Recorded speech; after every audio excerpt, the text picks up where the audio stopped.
Hello children, welcome back to Physics People channel. So today we are going to solve remaining questions. So coming to 11th question, just go through the question. Video को pause करो, question को पढ़ो.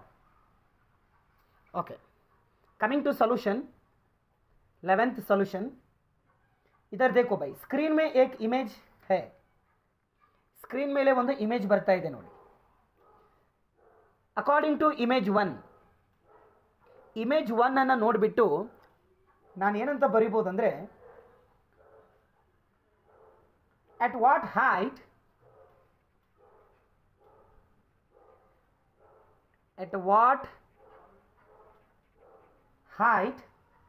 the block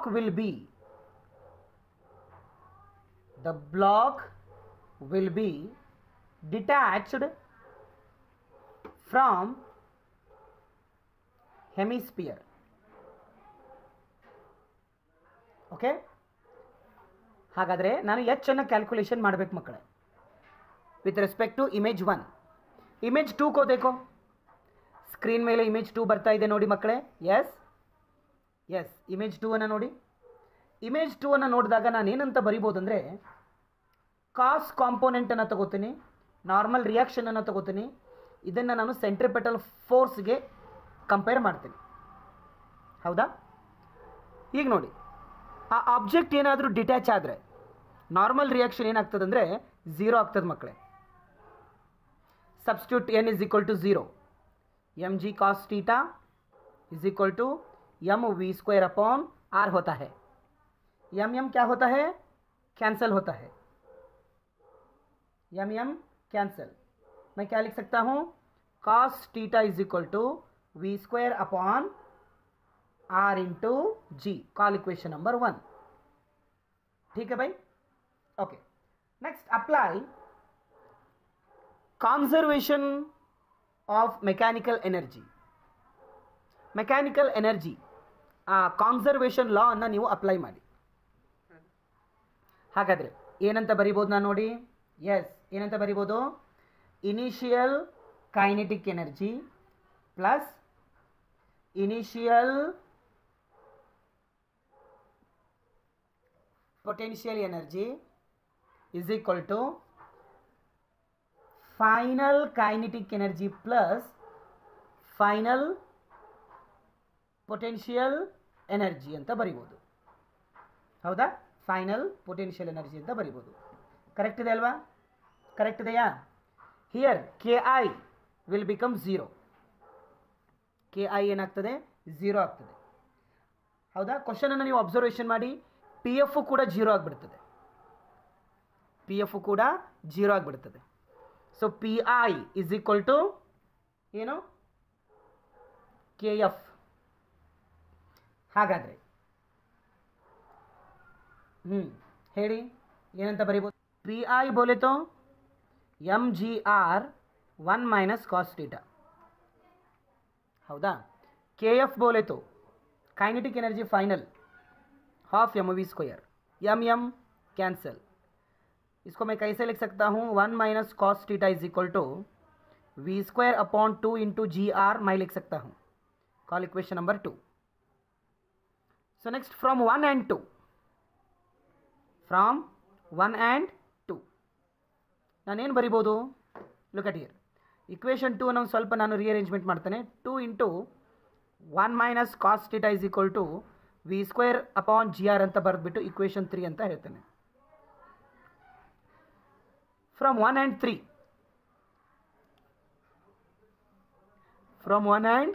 3 ಏನಂತ ಬರಿಬೋದು? 2 1 minus cos theta is equal to cos theta. So 2 minus 2 cos theta is equal to cos theta. 3 cos theta 2/3 is equal to cos theta. So height formula ನಮಗೆ ಗೊತ್ತಿದೆ ಏನು? r cos theta height formula. Do you remember? motion in a plane chapter. So h is equal to r cos theta मतलब कितना है? 2/3 है. So h is So h is equal to 2r upon 3. So h is equal to 2r upon 3 is the correct answer. So coming to next question, 12th question. Just go through the question. Video pause ಮಾಡಿ ಕ್ವಶನನ್ನು ಓದಿ. Yes, ಏನು calculation ಮಾಡಬೇಕು ನಾನಿಲ್ಲಿ? I should calculate what?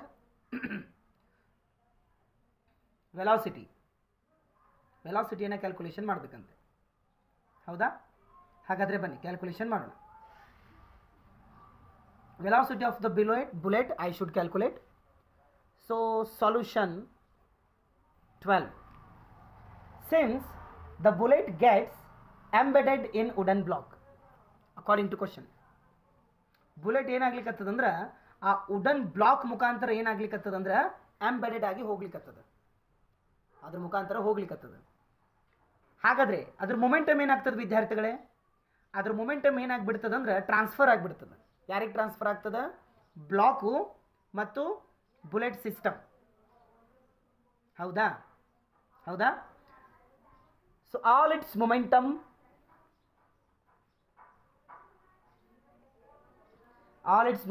is transferred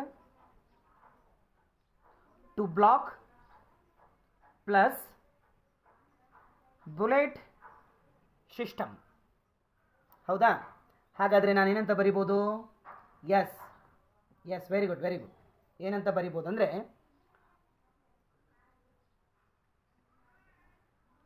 according to law of conservation of linear momentum, what can I write children? I can write initial momentum is equal to final momentum. ಹಾಗಾದರೆ ನಾನು ಏನು ಬರಿಬೋದು ಅಂದರೆ capital M plus small m v m into u. u is initial velocity. So initial velocity ಏನಾಗ್ತದೆ? Capital M plus small m divided by m into final velocity v. ಹಾಗಾದರೆ ವಿದ್ಯಾರ್ಥಿಗಳೇ, ಇಲ್ಲಿ energy ಏನಾಯಿತು? ಟ್ರಾನ್ಸ್ಫರ್ ಆಯಿತು. One bullet is going to hit the wooden block, ಉಸ್ಕೆ ಪಾಸ್ ಕ್ಯಾ ಥಾ? ಅದರ ಹತ್ರ ಏನಿತ್ತು? ವೆಲಾಸಿಟಿ ಇತ್ತು. ಹಾಗಾದರೆ ವೆಲಾಸಿಟಿ ಅಂದರೆ ಅದರ ಹತ್ರ ಕೈನೆಟಿಕ್ ಎನರ್ಜಿ ಇರ್ತದೆ. ಹೌದಲ್ವಾ? ಹಾಗಾದರೆ ಎನರ್ಜಿ ಏನಾಗಿ ಕನ್ವರ್ಟ್ ಆಯಿತು? ಕೈನೆಟಿಕ್ ಎನರ್ಜಿ ಪೊಟೆನ್ಷಿಯಲ್ ಎನರ್ಜಿಯಾಗಿ ಕನ್ವರ್ಟ್ ಆಯಿತು. Kinetic is going to convert potential energy. Kinetic energy ನಮ್ಗೆ ಗೊತ್ತಿದೆ ಏನು? Half mv². ಹೌದಾ? ಪೊಟೆನ್ಷಿಯಲ್ ಎನರ್ಜಿ ನಮಗೆ ಗೊತ್ತಿದೆ ಏನು? mgh. ಇನ್ಸ್ಟೆಡ್ ಆಫ್ h ಇಲ್ಲಿ r ಅಂತ ತಗೊಳ್ಳೋಣ. ಹಾಗಾದರೆ ಬನ್ನಿ ವಿದ್ಯಾರ್ಥಿಗಳೇ, 1/2 m ಅಂದರೆ ಏನು ಬರಿಬೋದು? Capital M plus small m into v². m ಅಂದ್ರೇನು? m plus small m gr. Correct ಇದೆಯಾ? ಕರೆಕ್ಟ್. ನೆಕ್ಸ್ಟ್ ಏನೇನು ಕ್ಯಾನ್ಸಲ್ ಆಗ್ತದೆ ನೋಡಿ? ಏನೇನು ಕ್ಯಾನ್ಸಲ್ ಆಗ್ತದೆ? m plus m cancel. ಕ್ಯಾ ಬಚಾ? v² is equal to 2 into gr. So v is equal to square root of 2gr. ಹಾಗಾದರೆ ಈ v ವ್ಯಾಲ್ಯೂವನ್ನು ಇಲ್ಲಿ ಸಬ್ಸ್ಟಿಟ್ಯೂಟ್ ಮಾಡಿ ಮಕ್ಕಳೇ. So u is equal to m plus m divided by m into square root of 2gr is the correct answer. So level 2 question it is. Solution 13. Look at here. Given moment of inertia. Question को पढ़ो एक बार. Given moment of inertia I is equal to 1/12 m into I². So I am going to write m I² is equal to 12I. Okay, using parallel axis theorem of moment. Parallel axis theorem ಏನು ಹೇಳ್ತದೆ ವಿದ್ಯಾರ್ಥಿಗಳೇ? moment of inertia is equal to moment of inertia at center of mass plus m into x² ಅಂತ ಹೇಳ್ತದೆ. Where ICM is what? Moment of inertia about center of mass. X is what? The distance between center of mass and axis of rotation. ಹಾಗಾದರೆ net momentum of inertia ಏನಾಗ್ತದೆ ನೋಡಿ. I am going to multiply with 4. Why 4? Because question ಅಲ್ಲಿ ಕೊಟ್ಬಿಟ್ಟಿದ್ದಾರೆ ಅವರು ಏನಂತ ಕೊಟ್ಟಿದ್ದಾರೆ S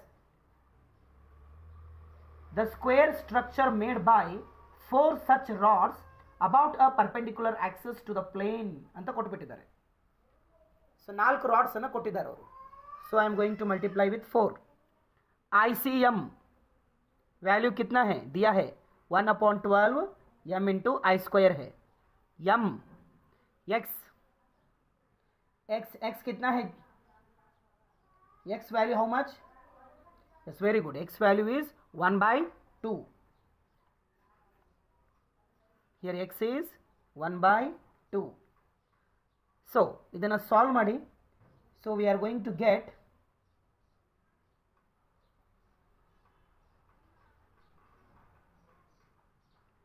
the net moment of inertia is equal to ಇದನ್ನು solve ಮಾಡಿದ್ರೆ ನಮಗೆ ಎಷ್ಟು ಸಿಗ್ತದೆ ಅಂದರೆ net moment of inertia 4/3 m into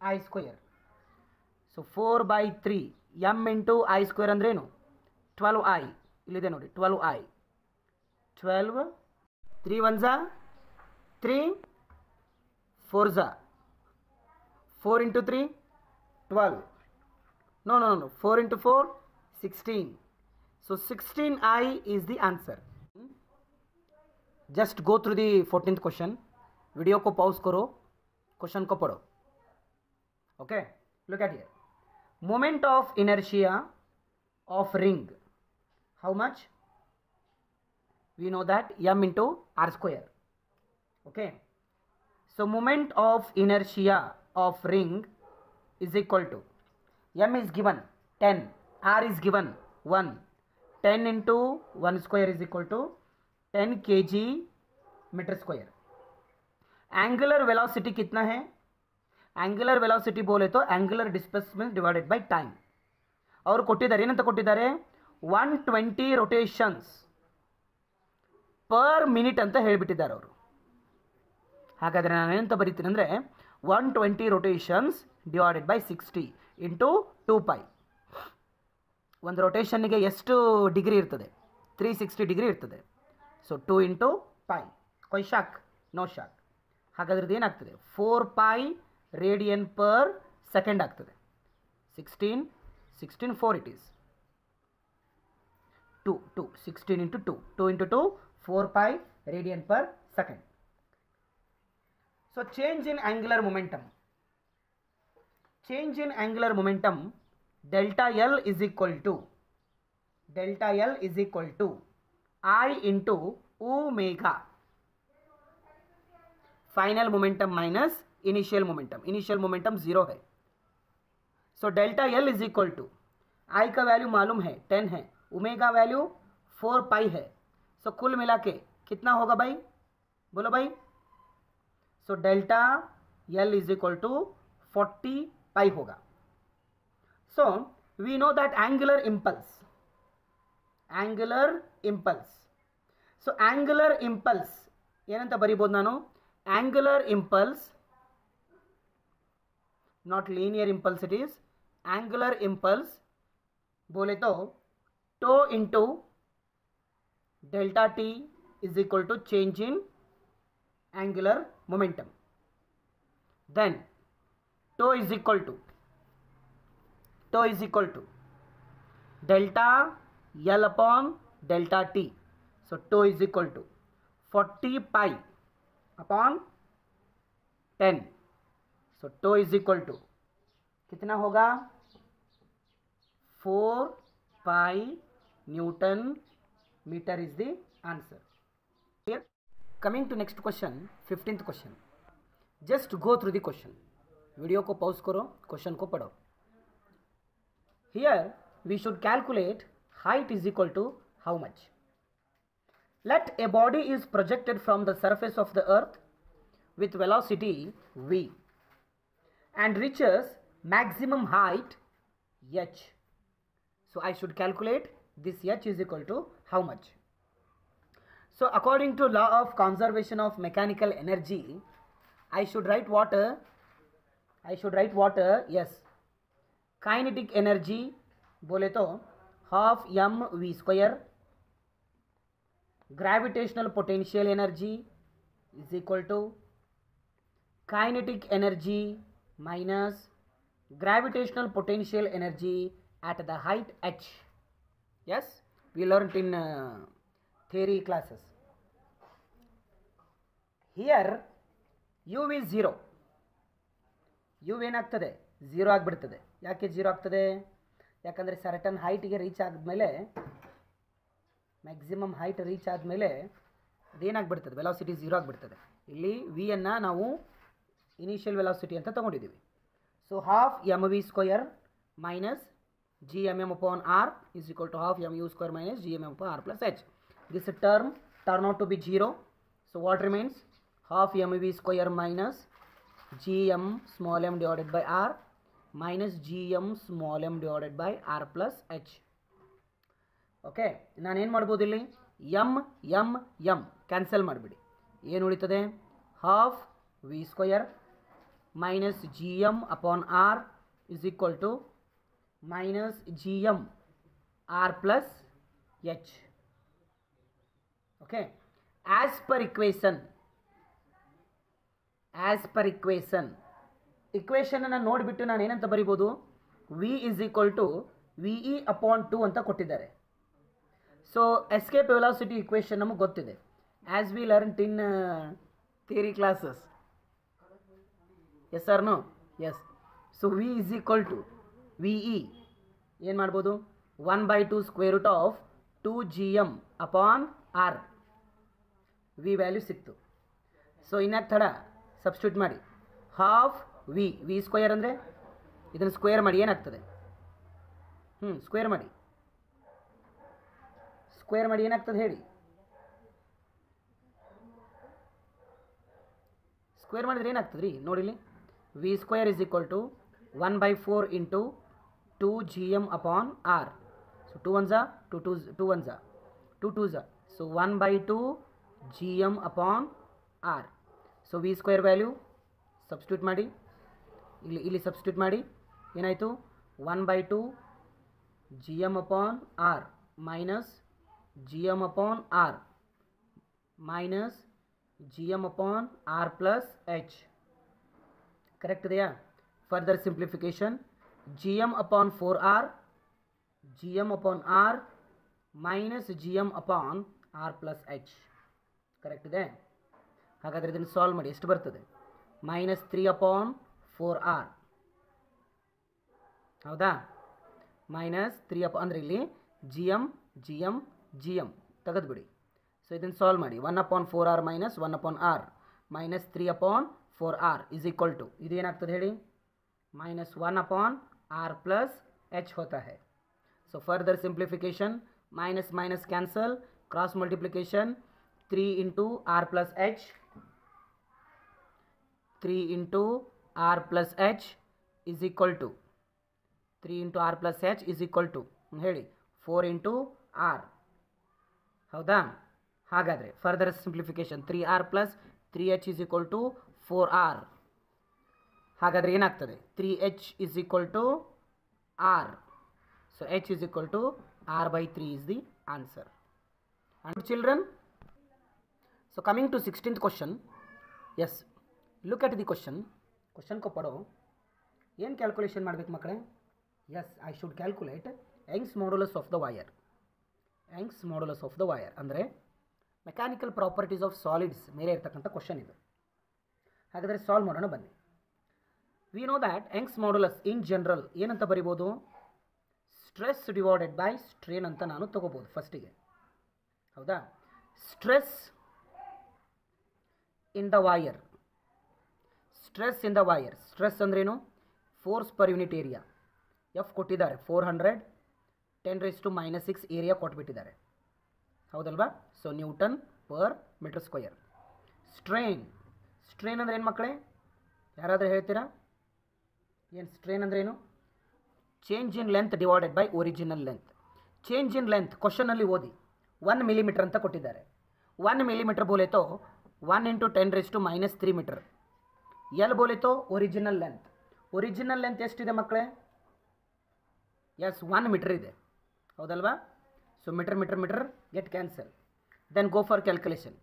Young's modulus stress कितना है स्ट्रेस 400 डिवाइडेड बाय 10⁻⁻6. स्ट्रेन कितना है 1 × 10⁻³ divided by 1. So further simplification I am going to write somewhat like this. So Young's modulus is equal to कितना होगा भाई? Yes, 400 into 10⁻6 into 10⁻3, that is 400 into 10⁻11 Newton per meter square. So just go through the question. 17th question. Look at the question. We should find what terminal velocity. As we know, we learned in the mechanical properties of the fluids, terminal velocity is given by 2 into r square d1 minus d2 upon 9 into eta into g. Basic equation it is. With respect to first, I am going to take Vt1 for gold, 2r square d1 minus d2g upon 9 eta, call equation number 1.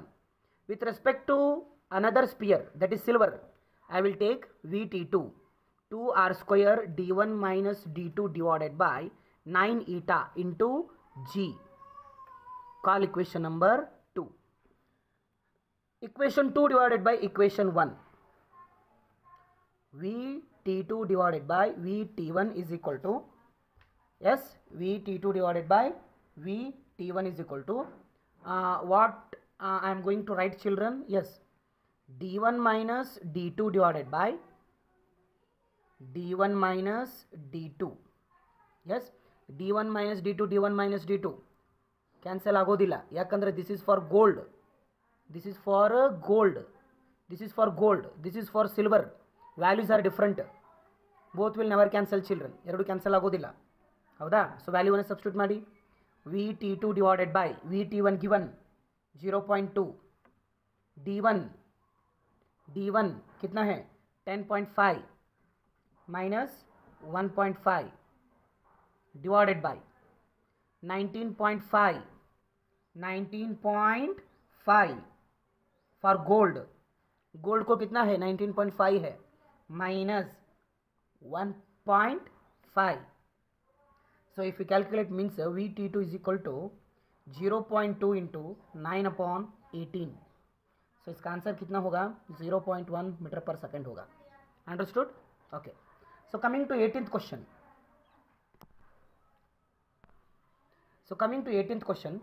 Just go through the question.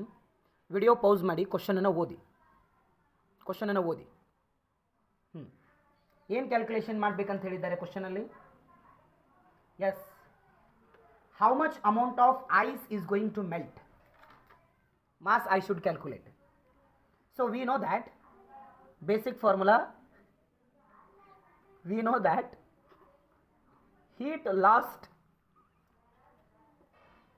by the water is equal to heat gain by the ice.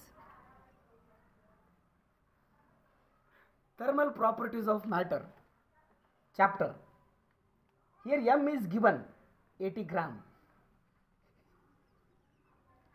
Specific heat is given 1 calorie gram per degree centigrade. So heat lost by water during cooling from 30 degrees Celsius to